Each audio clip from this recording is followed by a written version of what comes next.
Olá, então vamos dar início, né, à nossa segunda unidade, né, e ela vai ser composta por 3 aulas, né, então a gente vai ver, né, em 3 momentos, né, o que?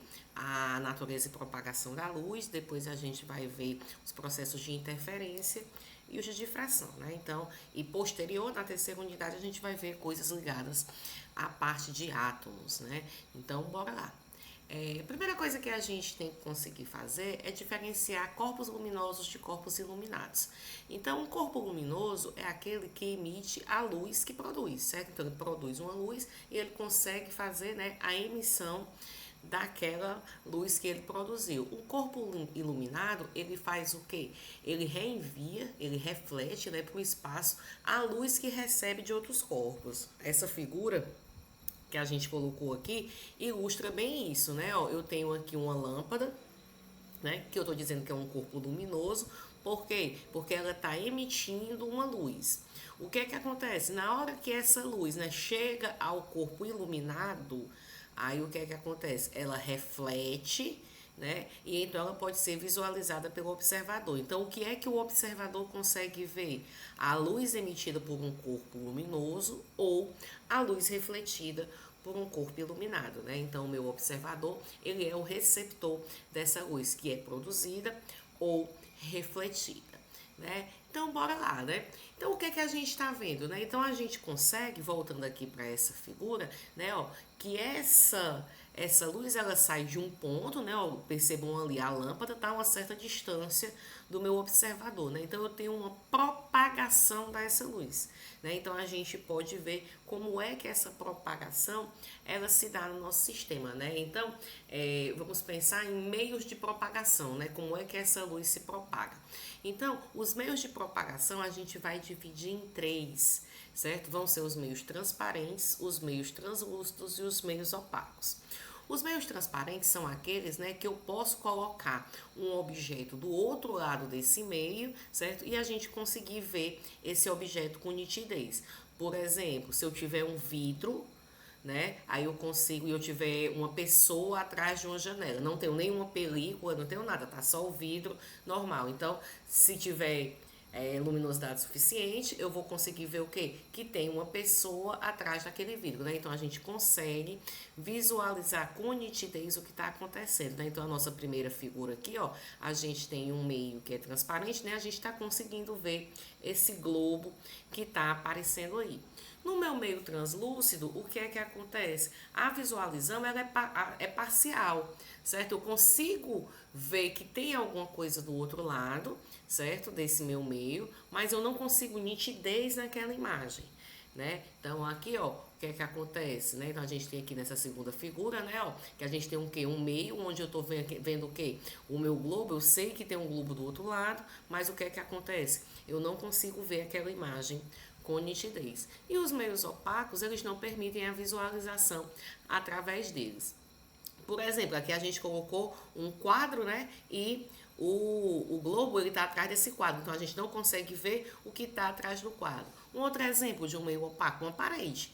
Né? Então, se eu olhar para uma parede, eu não consigo ver o que tem do outro lado da minha parede, né? Então, aquele meio é um meio opaco. Então, o que é que acontece? No meio transparente, ó, o meu raio luminoso, ele passa e a gente consegue visualizar aqui, nessa representação, né? Que todos os raios atravessam aquele meio.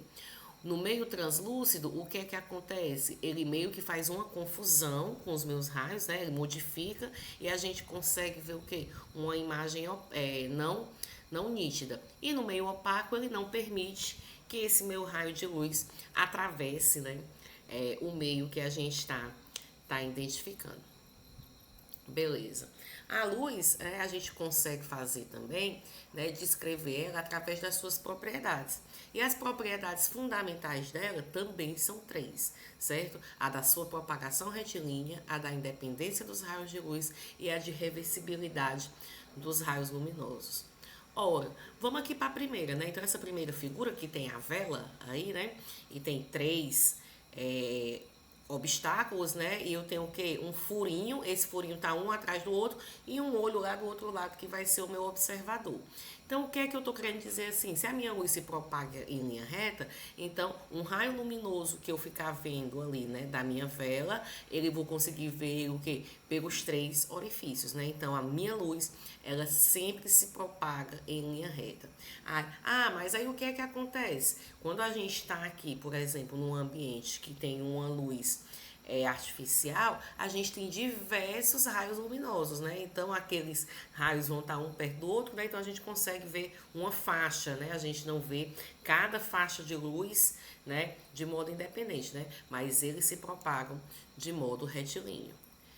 Outra coisa que acontece é a independência desses raios de luz, né, que é o que tem aqui nessa segunda figura, que está representada por esses refletores, né. Então, se você perceber, então vamos pegar aqui numa apresentação teatral e tudo, então o que é que acontece? Quando uma fonte de luz, né, emite luz e uma outra na proximidade também emite, o que é que acontece?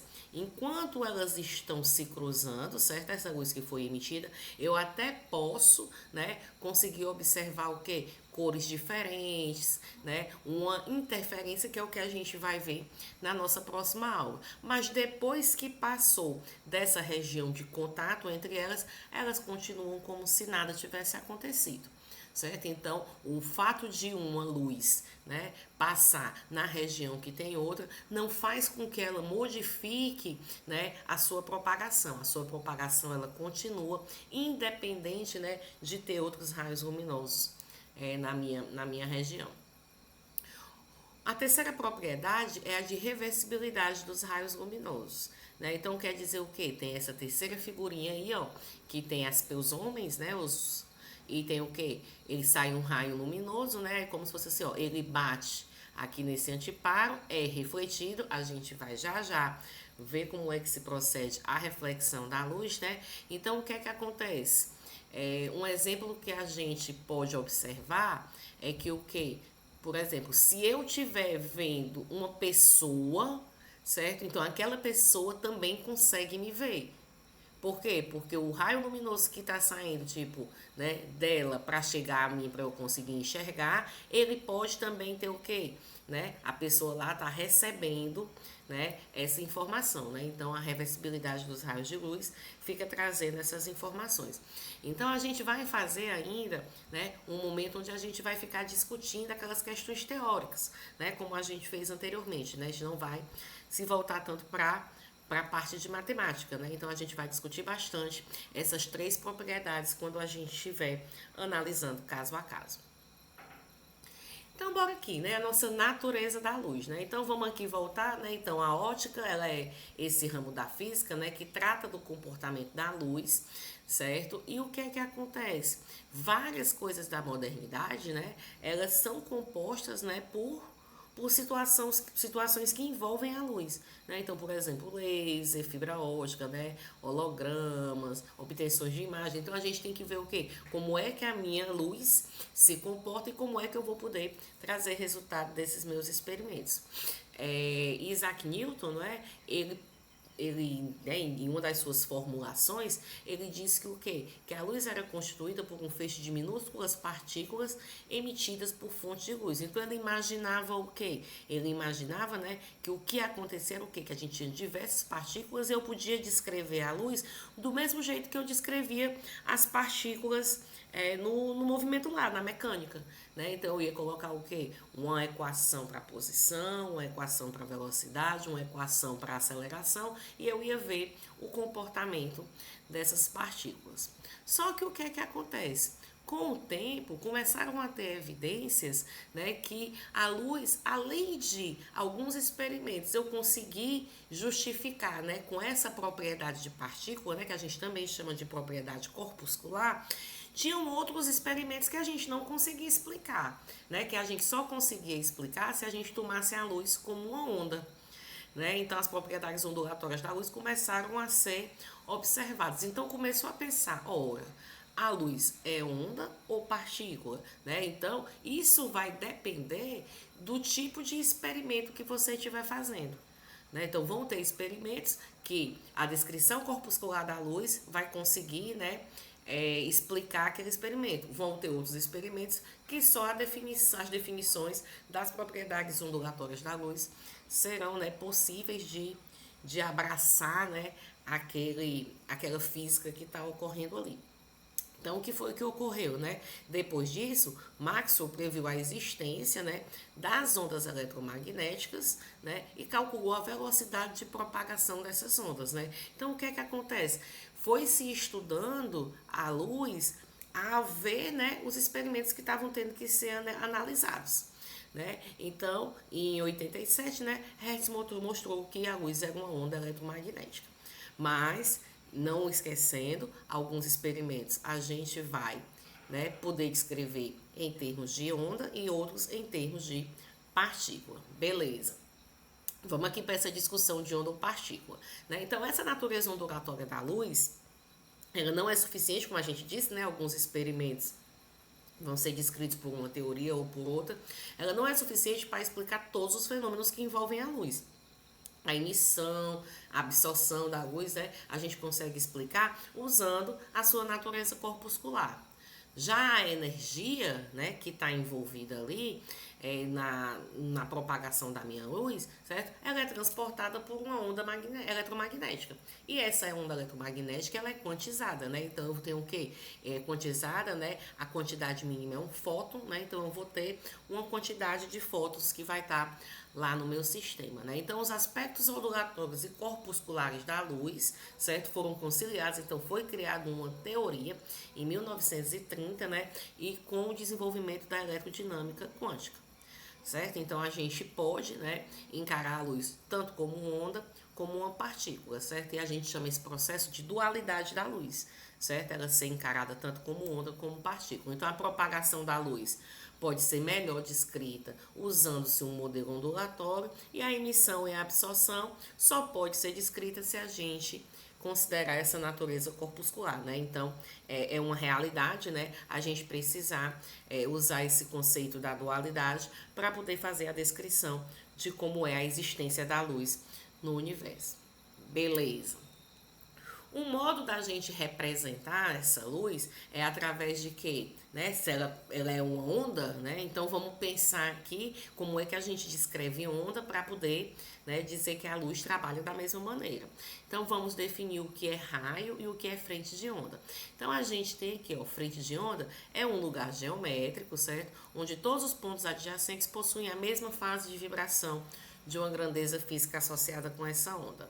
Certo? Então, vamos pensar aqui, vamos numa onda que a gente pode conhecer mais facilmente. A onda que a gente faz no água, a onda mecânica, né? Então, vamos pegar aqui, eu jogo uma pedra dentro de uma bacia que tem água. Aí eu não vejo aquela formulação de onda, né? Ó, que pode similar o que tá vendo aqui, né? Ó, essas frentezinhas de onda. Então, o que é que acontece? Cada uma dessas características que vão estar aqui na mesma linha, né? Elas estão associadas a grandezas, né?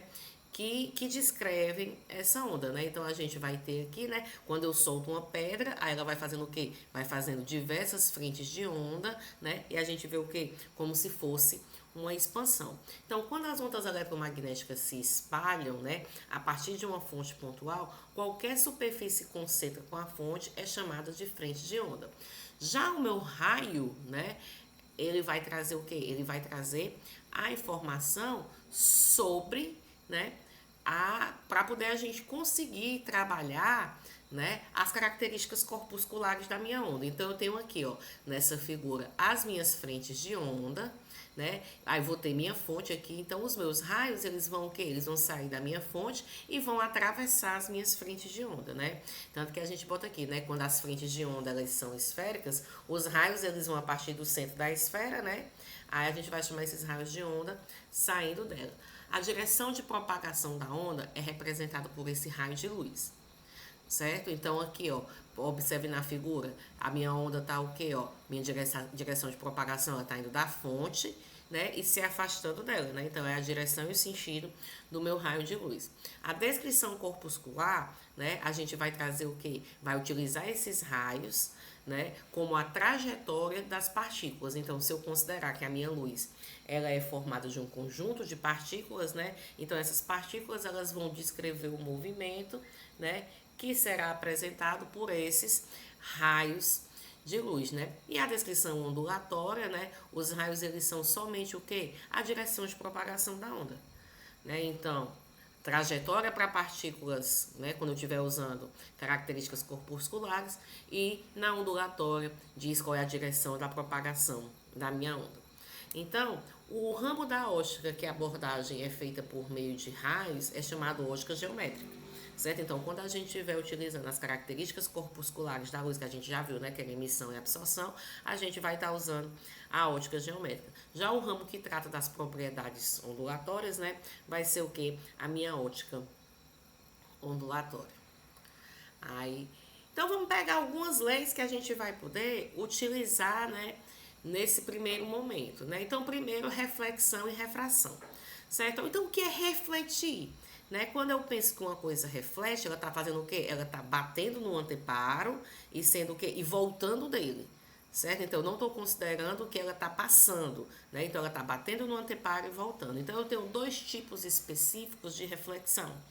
A reflexão especular, que ela ocorre quando esse anteparo onde esse meu raio, né, vai bater, né, de luz, ele é uma superfície lisa, né? Então, o que é que acontece? Se ela é lisa, aí eu vou ter somente um ângulo de reflexão, e quando ela é difusa, né? Então, minha reflexão vai ser difusa quando a minha superfície for rugosa. Então, a gente pode observar aqui nas duas figuras, né, ó, que essa minha reflexão especular, a gente consegue ver uma coisa mais uniforme, né? Diferente do que a gente vê aqui na reflexão difusa, né? E isso acontece justamente por conta das superfícies, né, onde esses meus raios estão sendo refletidos. Existem condições que a gente vai poder analisar, em especial para a nossa reflexão especular, certo? Então, o que é que acontece? Eu estou imaginando um raio de luz, eu estou imaginando aqui, estou chamando ele de raio incidente, né? Então, esse meu raio incidente, ele vai fazer o quê? Ele vai, ó, tá se propagando aqui até chegar nesse anteparo aqui, ó. Esse anteparo aqui é o que está separando o material A do material B. Certo? Então, o raio de luz que volta, eu vou chamar de raio refletido, certo? Ó, então, o que é que eu vou poder dizer? Ó, então, eu tenho o que? O raio incidente, raio refletido, e esse daqui, ó, eu vou dizer que é a minha normal. O que é a minha normal? Minha normal, ela é o quê? É uma linha que ela passa o quê? Perpendicular essa superfície de separação entre dois meios. Certo? Então, o que é que acontece? Numa reflexão especular, ó, o que é que acontece? Ó, raio incidente, raio refletido e normal. Elas estão dentro de um mesmo plano, certo? Estão todas no mesmo plano. Se a minha reflexão for especular, o meu ângulo incidente, aqui, o ângulo incidente é o ângulo que é formado entre quem? Entre a normal e o meu raio incidente. Vai ser igual ao meu ângulo de reflexão, que é o ângulo formado entre a normal e o meu raio refletido, né? Então, na reflexão especular, a gente pode dizer o quê? Que eu tenho a lei da reflexão, que eu tenho o quê? Ângulo de incidência igual ao ângulo da reflexão. Ora, mas o que é que acontece? Nem sempre toda a luz, né? Porque isso aqui vai acontecer de tudo ser refletido quando esse meu meio aqui for o quê? Por exemplo, opaco, né? Então, bateu numa parede, voltou, né? Alguma coisa desse tipo. Mas o que é que pode acontecer? Eu não consigo ter aqueles meios translúcidos, né? Que eu consigo ver meio embaçado e tudo, né? Então, dependendo do meio que tiver aqui na minha região, parte dessa minha luz pode ser refletida e outra parte pode atravessar, né? Então, esse raio que atravessa de um meio para outro, a gente vai chamar de raio refratado, certo? Então, nessa hora, a gente tem o quê? Eu tenho uma refração, certo? E eu vou poder relacionar o quê? O meu raio incidente, certo? Com o meu raio refratado. Ora, aqui, ó, eu tenho o quê? Eu tenho um ângulo de incidência. Vou pegar aqui, ó, o meu ângulo de refração. O meu ângulo de refração é um ângulo que ocorre entre quem? Entre a normal e o meu raio refratado. E eu vou poder dizer o quê? Certo? Que quando eu tenho dois materiais diferentes, ora, se eu tiver dois materiais diferentes, o que é que pode acontecer? A minha luz, né, ela pode se propagar, né, de modo diferente, né? Então, bora aqui. Então, o que é que acontece? eu vou pegar o índice de refração desse meu meio, vou pegar o índice de refração do outro meio e eu vou poder relacionar, ó, o que acontece nesses dois meios através dos meus índices de refração e dos meus ângulos. Na reflexão, ó, reflexão é igual a incidência. O que é que acontece aqui, ó? O índice de refração do material A vezes o seno do meu ângulo de incidência é igual ao índice de refração do material B vezes o seno do meu ângulo de refração. Né? Então, a relação que a gente vai ter, né, entre os ângulos de incidência e o de refração é dado por essa equação. Né? Então, a gente vê, né, que são características, né, que a gente consegue resolver problemas utilizando uma matemática básica. Né? Então, a gente não precisa de uma matemática muito elaborada para resolver isso.